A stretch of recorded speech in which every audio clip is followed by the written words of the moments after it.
السلام عليكم. في المقطع الماضي روينا قصتي المنتخب السعودي والمنتخب المصري في الفوز بالكؤوس القارية، وفي هذا المقطع راح نروي قصتي المنتخب العراقي والمنتخب الجزائري. أحد أعظم الانتصارات الكروية في تاريخ كرة القدم. في سنة 2007 كانت ستلعب بطولة كأس آسيا بظروف استثنائية. طيب يا فياض، وإيش الاستثنائي فيها؟ أول البطولة أصلا من المقرر أن تلعب في سنة 2008، ولكن بوجود الألعاب الأولمبية ويورو 2008 شاف الاتحاد الآسيوي إنه بيصير في ازدحام في البطولات، فقرر إنه يقدموا سنة واحدة ولعبوه في سنة 2007. وثانيا البطولة ستلعب لأول مرة في تاريخها بتنظيم 4 دول مختلفة متصورين، وراح تلعب المباراة في 7 مدن مختلفة. وفوق كل هذا راح يشارك منتخب جديد لأول مرة بتاريخه، وهنا نتكلم عن الكنغر الأسترالي اللي تم نقله من قارة أقيانوسيا، وقدام الكنغر تطأ الأراضي الآسيوية. طيب تعالوا نشوف وضع بطل قصتنا. الكرة العراقية، بل عفوا العراق بشكل كامل، كانت تعيش وضع صعب جدا جدا جدا. انتوا بس تخيلوا انه وقتها تم تعيين مدرب برازيلي اسمه جورفان فييرا. هذا المدرب مسيرته التدريبية متواضعة جدا، لدرجة انه يا رجل كان يدرب منتخب عمان تحت 20 سنة في فترة من فترات حياته. عشان بس اوضح لكم تواضع مسيرة هذا المدرب. والغريب في الموضوع انه هذا المدرب اعطوه عقد لمدة شهرين 60 يوم فقط، يعني وكأنهم يقولوا له انت تعال بس دربنا في بطولة كأس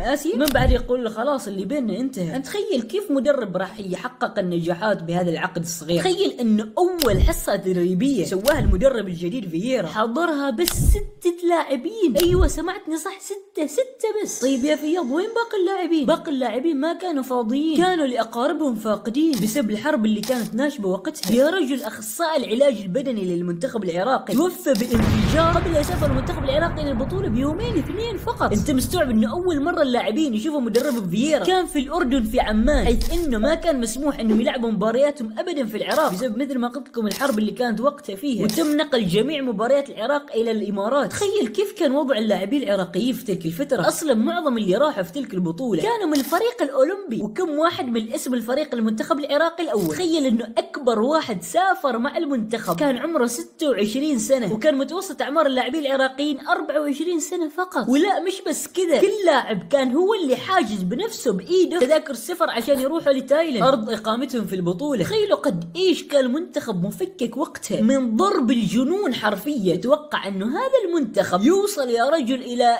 يتأهل من دور المجموعات، مش يوصل اي مكان. كل شيء حرفيا كان ضد المنتخب العراقي. وقع اسود الرافدين وقتها في مجموعة تضم كل من الكنغر الاسترالي وفيلة الحرب منتخب تايلاند ومنتخب بلادي الخناجر العمانية. وكان اسود الرافدين راح يبدوا مشوارهم في البطولة بمباراتهم امام افيال الحرب المنتخب التايلندي، وخرج المنتخب العراقي بنقطة التعادل من هذه المباراة امام احد مستضيفي البطولة، وهذا اللي صعب اكيد الموضوع عليهم، خاصة انه المباراة القادمة راح تكون امام الكناغر الاسترالية. الكنغر الاسترالي واللي مثل ما قلت لكم كان يلعب اول بطولة كأس آسيا في تاريخه، وكان واحد من اقوى المرشحين للقب. مع هذه المشاكل اللي يمر فيها المنتخب العراقي كان يشبه بالجنون انك تفكر ان المنتخب العراقي بيفوز على الكنغر. نسى يلعب الكرة، نسى تلعب جول جول جول جول جول جول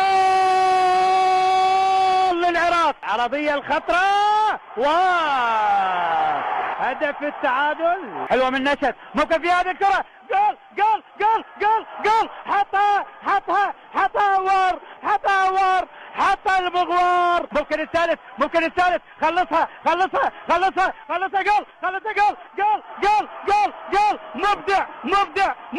مبدع بنزل أزل الأول. أنا عراقي أبقى الأول، خلصها. لكن هذول اسود الرافدين قدروا انهم يوكلوا الكنغر الاسترالي، وتعادل كان كافي ضد الخناجر العمانية لتصدر المجموعة. مش بس انهم يتأهلوا الى الدور القادم، يقابلوا التنين الذهبي منتخب فيتنام، واللي بعد منتخب فيتنام كان احد مستضيفي هذه البطولة. مثل ما قلت لكم كانت في 4 دول من ضمنها تايلاند اللي خلاص طلعت من دور المجموعات، والحين جد دور على التنين الذهبي لان تفترسه هذه الاسود. فهل يستطيع المنتخب العراقي الاطاحة بالفيتناميين وسط كل هذه الظروف الصعبة؟ يلا يا نشد يلعب الكرة جول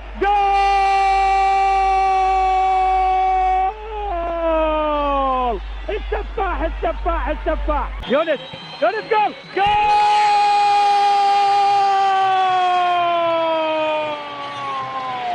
خلصها السفاح. ثنائية من السفاح يونس محمود سفكت بدماء التنين الذهبي ليخطو الأسد العراقي خطوات نحو المربع الذهبي. وكشف لاعب المنتخب العراقي نشأة أكرم عن سر هذه المستويات الكبيرة اللي يقدمها المنتخب العراقي مع أنه كان يعاني من كل هذه الظروف اللي خبرتكم عليها. يقول نشأة أكرم أنه كان وقته في أثناء البطولة في شخص مجهول يرسلهم رسائل، هذه الرسائل كانت تحفيزية عاطفية جدا. يقول نشأة أول ما يسمعوا هذه الرسائل لاعبي العراق ما يقدروا يتمالكوا نفسهم يجلسوا يبكوا، هذا اللي جعلهم يتحولوا لوحوش في الملعب، يخليهم بعد ما يسمعوا الرسالة على طول ينزلوا لأرضية الملعب يفترسوا أي خصم يواجههم. وخصم في نصف النهائي كان الشمشول الكوري، واللي على فكرة كوريا قبل البطولة كانت لاعبة ضد المنتخب العراقي مباراة ودية استعدادا للبطولة. وعلى فكرة هذه واحدة من أصل مباراتين فقط لعب المنتخب العراقي قبل البطولة عشان يستعد لها، لأنه ما كان عندهم وقت وسط ذيك الظروف اللي يعيشوها حتى يستعدوا للبطولة. وكان المنتخب الكوري فايز المنتخب العراقي بنتيجة 3-0، هذا مثل ما قلت لكم قبل بداية البطولة. والحين راح يلعبوا ويكرروا نفس المواجهة، ويدخل المنتخب العراقي هذه المباراة ويسحب الشمشول الكوري إلى ركلات الترجيح. كرة اللعب والهدف الأول للمنتخب الكوري. ما عليك يا نور، أوار وجول للعراق، جول للعراق. يلا يا بطل، قصي وجول للعراق، يتقدم والهدف الثالث للمنتخب الكوري. يلا جول حيدر وجول. خلينا نشوف يا فيرا كمان، الله ردها نور، ردها نور، ردها نور، بلادته جول للعراق، جول يسود الرافدين. الفرحة قريبة. يلا يا نور، يلا يا بطل.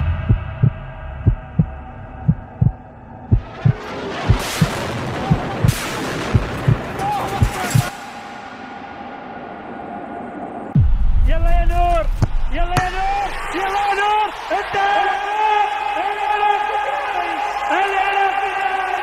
الذهب للذهب. عد يا اسود الغيرة بتاعتكم، زهقوا عنا الغم والهم، انتم وجه الخير وبيكم. كل عراقنا الغالي انتم، كل عراقنا الغالي انتم. والله وقدروا أسود الرافدين يسويوها ويتأهلوا للنهائي. تخيل وسط كل ذي الظروف المنتخب العراقي يوصل لنهائي كأس آسيا ويسقط كل خصومه. مش ممكن والله، شيء صعب يتصوره العقل. للعلم بعد مباراة كوريا كان في مجموعة من مشجعين المنتخب العراقي جالسين يشوفوا المباراة بعد ما انتهت، وصفر الحكم نهاية المباراة وأعلن تواجد المنتخب العراقي في نهائي كأس آسيا. خرج الجماهير يحتفلوا، إلا وللأسف الشديد في أحد الجماعات الإرهابية فجرت قنبلة في وسط تلك الاحتفالات، مما أدى إلى وفاة 50 مشجع تقريبا. واحد من الاشخاص اللي للاسف توفوا في تلك الفتره كان طفل اسمه حيدر. حيدر كان يبلغ من العمر 15 سنه، واكيد كان حيدر يشجع المنتخب العراقي ويتمنى انه يشوف كان وقتها منتخب بلاده يرفع لقب القاره الاسيويه، لكن للاسف الشديد كتب ربي انه يتوفى قبل لا تجي المباراه النهائيه. في تلك الفتره لاعبي المنتخب العراقي وتوصلهم هذه الاخبار من التفجيرات كانوا ناويين تخيلوا ينسحبوا من البطوله، كانوا ما متصورين انهم بيلعبوا مباراه كره قدم واهاليهم في بلادهم يتم تفجير عليهم القنابل، ما كانوا مستوعبين هذا الشيء. ولكن اللي خلى قرار الانسحاب من المباراة يمسح من رؤوس الأسود هي فيديو رسلته أم حيدر اللي خبرتكم عليه قبل شوي. أم حيدر وقتها صورت فيديو وقالت في الفيديو إنه أنا ما بدفن جثة ابني إلا لما أشوفكم أنتوا يا لاعبين رافعين بطولة كأس آسيا. أكثر من لاعب طبعا تكلم عن هذه الواقع، واقعة أم حيدر وهذا الفيديو. أنت بس أريدك تتصور كيف شعورهم وهم يشوفوا الفيديو، كيف شعورهم وهم يسمعوا هذه الأخبار، كيف وضعهم وهم قبل المباراة كانوا فاقدين الكثير من أعزائهم وأقربائهم. كل هذه الظروف اللي تحيط فيهم ظروف أبدا أبدا أبدا ما تسمح أنك تمارس ولو دقيقة في كرة القدم. شيء الله يعينهم على هذاك الضغط وقتها. لاعبين المنتخب العراقي أول ما شافوا الفيديو جيتهم لحظة من المشاعر، أرادوا ينزلوا لحظتها للمباراة، ينزلوا يفوزوا، ينزلوا ما بس يفوزوا عشان هم كلاعبين، بل ينزلوا يفوزوا عشان بلدهم اللي كانت للأسف الشديد في دمار عارم. كان لازم أبدا أبدا المنتخب العراقي وقت يخسر اللقب، لذلك ما نزلوا لاعبين في المباراة، نزلت وحوش. أهلا وسهلا ومرحبا بكم إلى موعد الختام، مشهد الاختتام هنا في آسيا 2007. الصقور الخضر منتخب السعودية في جانب، وأسود الرافدين أسد دجلة ونمر الفرات في جانب من أجل أغلى الكؤوس كأس القارة الصفراء. كركوك إلى إربيل، إلى البصرة، إلى الكاظمية، إلى الأعظمية، إلى العاصمة العراقية بغداد. تبدأ المباراة، يقرب الأحلام وتنتع شمال العراق في مرتدة، كونتر اتاك في فاينل رهيب، ينطلق يونس. شوف يونس الجهد كأنه في نهاية 10,000 متر في أولمبياد بكين، بينما كرة عراقية تلعب للزعامة خطيرة.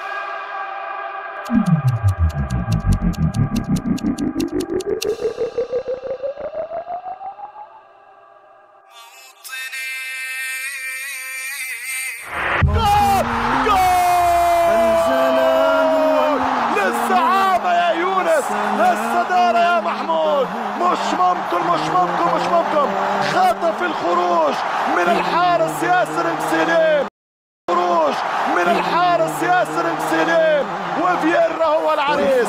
1-0. العراق في 90 دقيقة كان أفضل واستحق الجدارة واللقب. ألف مبروك، ألف مبروك للمنتخب العراقي الذهب، مبروك للمنتخب السعودي الفضة. ولكن منتخب ولد ليكون كبير. السعودية تكسب جيل والعراق تكسب بطولة وتتحدى وتقهر الظروف. 1-0 من يونس محمود. إذا ألف مبروك، بطولة مباغتة للأمانة في خط الانطلاق. لم يراهن واحد على العراق، ولكن إصرار العراقيين، روح الأسود القادمة من بغداد أصرت وألحت على أن تكون بطولة 2007 بطولة وحدة شعب. إذا مبروك للعراقيين. بس نريد ننطي درس للعالم كلنا العراقيين يبقون عراقيين وما يعرفون بلدهم، وإن شاء الله من نصر. اليوم السلاح المنتخب العراقي شنو كان؟ اليد الوحده، ايد واحده كلنا نلعب، قلب واحد من كل، حتى الشعب العراقي ويانا قلب واحد. جول وانت طاير. الحمد لله والشكر، كل الشعب العراقي سجل هذا مو بس. افرحنا شعبنا، افرحنا هذا كل اللي مرتغانا، نفرح شعبنا، نفرح جمهورنا، نفرح اخواننا واخواتنا وامهاتنا وابائنا اللي بالعراق. هو الذي تميز به العراق اليوم عن الفرق العالي. الحمد لله والشكر. والله العظيم انها من اعظم القصص الكرويه اللي سمعتها في حياتي. اقسم لكم اني وانا اسمع القصه وانا حتى الحين ارويها جسمي يقشعر. يا الله كيف قدروا لاعبين المنتخب العراقي انهم يلعبوا البطوله وسط معمعه الظروف اللي تمر فيهم. الظروف تعصف فيهم عصف وهم عقليتهم حديد، رايحين يفترسوا اي خصم يلعبوا ضده لحد ما رفعوا البطوله الاغلى، البطوله اللي جعلت الشعب العراقي جميعه يحتفل ويفرح يبكي فرحا على تلك البطوله. صدق من قال انه كرة القدم تصلح ما تفسده السياسة. كم كرة القدم جميلة والله، كم يستاهل الشعب العراقي هذه الفرحة والله. كم فرحت لكم يا شعب يا عراقي وكأني جزء لا يتجزأ منكم. اللهم يا رب اجعل العراق دائما في أمن وأمان وكل بلدان المسلمين يا رب العالمين. قصة جعلت جل وسائل الإعلام في العالم يتكلموا عليها وقتها وليومك هذا. قصة ستخلد في التاريخ يا أسود الرافدين.